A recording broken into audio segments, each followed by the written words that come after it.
बिहार में अगर जो माननीय लोग हैं, चाहे वो एमएलए हो, चाहे वो सांसद हो, उनके फोन का जवाब तो देना पड़ेगा, इग्नोर नहीं कर सकते। अगर उन्होंने कोई लेटर लिख दिया तो उस पर कार्रवाई करनी पड़ेगी, उनको कूड़े के ढेर में नहीं डाल सकते। ये आदेश सम्राट चौधरी की तरफ से आया है, सामान्य प्रशासन विभाग की तरफ से यह आदेश दिया गया है। और यह आदेश किनके लिए है? आम जनता के लिए तो है नहीं।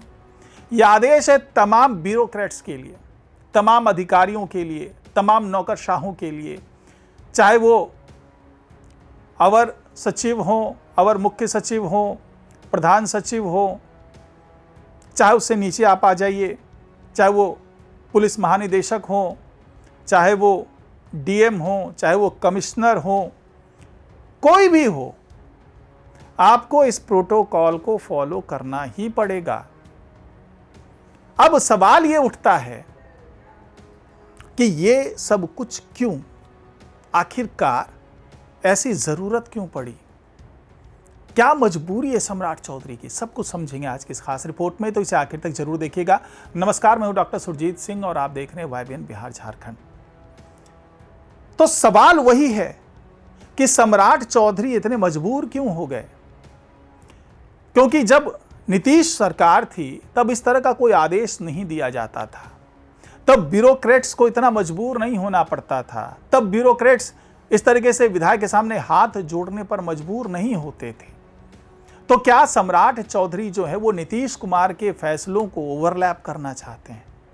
क्या सम्राट चौधरी को ऐसा लगता है कि अगर इन विधायकों, सांसदों, मंत्रियों का सपोर्ट उन्हें नहीं मिला तो उनके लिए सरकार चलाना मुश्किल हो जाएगा?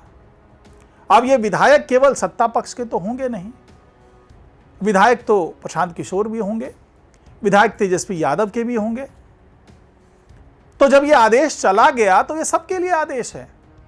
अब क्या ये माना जाए कि बांकीपुर उपचुनाव में जिस तरीके से प्रशांत किशोर ने जीत हासिल की है उसका ये साइड इफेक्ट है, और उनको ऐसा लगने लगा है सम्राट चौधरी को कि प्रशांत किशोर तो डीजीपी तक से मिल रहे हैं, वो अपने आप में सक्षम हैं, उनको इग्नोर नहीं किया जा सकता। तो जो दूसरे विधायक हैं जिसको आमतौर पर इग्नोर कर देते हैं, प्रशासनिक अधिकारी से लेकर के महानिदेशक तक मिलते नहीं हैं, तो क्या उनको मजबूत करने की कोशिश है? क्या उनको प्रशांत किशोर के पैरेलल लाने की कोशिश है? क्योंकि जो आदेश दिया गया, ये तमाम जो बड़े बड़े नेता हैं, चाहे वो अवर मुख्य सचिव हो, चाहे वो प्रधान सचिव हो, चाहे वो आप्त सचिव हो, चाहे वो पुलिस महानिदेशक हो, चाहे वो डीएम हो, चाहे कमिश्नर हो, जो भी हो, सब लोगों को लेटर भेज दिया गया है सामान्य प्रशासन विभाग की तरफ से। और लेटर में खुले तौर से कहा गया है कि आप जितने भी माननीय हैं उनको उनका वाजिब सम्मान देंगे। वो अगर फोन करते हैं तो आपको फोन उठाना होगा, आप उसको इग्नोर नहीं कर सकते। और अगर आप कहीं बिजी हैं, कहीं व्यस्त हैं, आप फोन नहीं उठा पाए तो कॉल बैक आपको करना है।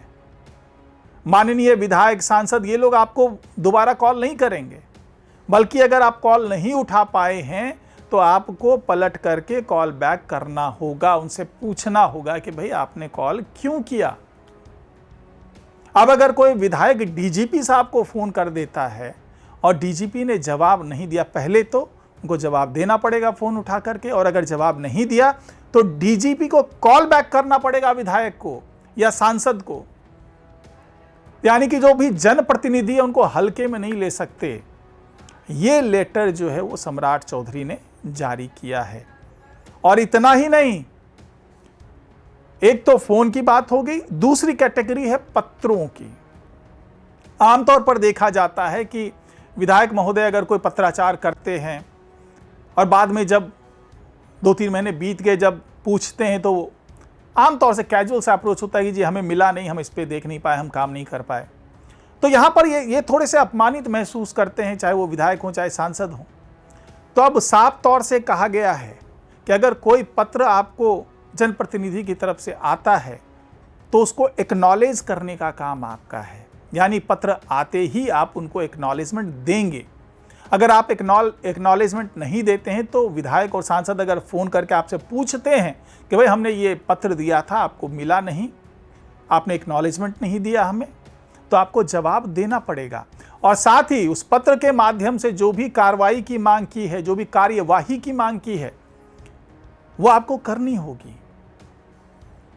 या तो उस पत्र में ऐसी अगर कोई चीज़ है जो कानूनन वो संभव नहीं है, तो आपको ये जवाब लिख करके देना होगा कि भाई ये संभव नहीं है और बाकी जो भी आपने कहा है वो हम करवा देंगे, समय सीमा ये होगी, ऐसा होगा। मतलब जो भी आप करने वाले हैं इसकी सूचना आपको माननीय विधायक या सांसद को देनी होगी। ये दूसरी कैटेगरी हो गई। अब तीसरी कैटेगरी की बात करता हूं मैं। पत्र में ये भी लिखा गया है कि अगर कोई माननीय आपके ऑफिस में पहुंचते हैं तो प्रोटोकॉल के तहत आपको उनका उचित सम्मान करना होगा। ये नहीं कि वो आए और आपने अनदेखी कर दी या आप उठ के चले गए या उनको वाजिब सम्मान नहीं दिया, ये नहीं चलेगा। यानी नौकरशाही जो है वो हावी नहीं होनी चाहिए। ये साफ तौर से सम्राट चौधरी ने अपने पत्र के माध्यम से कह दिया है। आपको जनप्रतिनिधियों का सम्मान करना होगा। तय प्रोटोकॉल के तहत जो भी सम्मान मिलना चाहिए वो सम्मान करना ही होगा, उसका कोई और दूसरा वे आउट नहीं है। यानी कि अब ये पत्र जो है वो विधायकों और सांसदों दोनों को जो है वो पावरफुल करने का काम करेगा। इससे पहले नीतीश सरकार में इस तरह से हार्ड एंड फास्ट कोई रूल तैयार नहीं किया गया था और कई बार सांसदों की, विधायकों की ये कंप्लेन होती थी कि वो जो भी कहते हैं तो नौकरशाह उनकी सुनते नहीं हैं, ब्यूरोक्रेट्स पूरी तरीके से हावी है और जो भी जनप्रतिनिधि हैं उनकी कोई सुनवाई नहीं होती है। लेकिन सम्राट चौधरी ने उस फैसले को पलटते हुए ये साफ तौर से कह दिया है कि जनप्रतिनिधियों की अनदेखी नहीं की जानी चाहिए, क्योंकि यही वो लोग हैं जो ब्यूरोक्रेट और जनता के बीच में ब्रिज का काम करते हैं। अगर इसको आप विश्वास में लेकर के नहीं चलेंगे तो जनता और नौकरशाहों के बीच का जो ब्रिज है, जो पुल है, वो टूट जाएगा और फिर अव्यवस्थाएं फैलेंगी। तो साफ तौर से ये आदेश सम्राट चौधरी का जो है वो सब जगहों तक पहुंच चुका है और ये भी कहा जा रहा है कि मंत्रियों को भी खास निर्देश दिए गए हैं कि वो भी लोगों का सम्मान करें।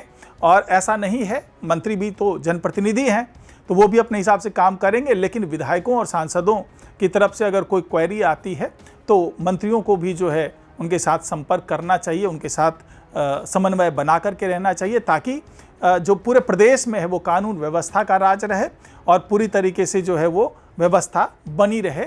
इस बात को पूरी तरीके से तय करने के लिए ये चिट्ठी जो है सम्राट चौधरी की, ये बहुत महत्वपूर्ण हो गई है और आने वाले दिनों में इसका असर क्या होता है, क्या वाकई जो ब्यूरोक्रेट हैं वो जनप्रतिनिधियों का सम्मान करते हैं, उनकी जो क्वेरीज है उसका जवाब देते हैं, क्या प्रोटोकॉल को फॉलो करते हैं, ये सब कुछ देखने को मिलेगा आने वाले दिनों में। तो इस पर भी नज़र बनी रहेगी।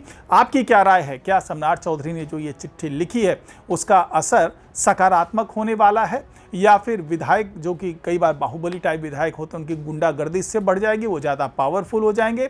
या फिर आप ये भी लिख करके बताइएगा कि क्या सम्राट चौधरी ने जो ये लेटर दिया है वो प्रशांत किशोर को उसके पैरेलल में जो है तमाम विधायकों को लाने के लिए ये प्रयास किया है सम्राट चौधरी ने?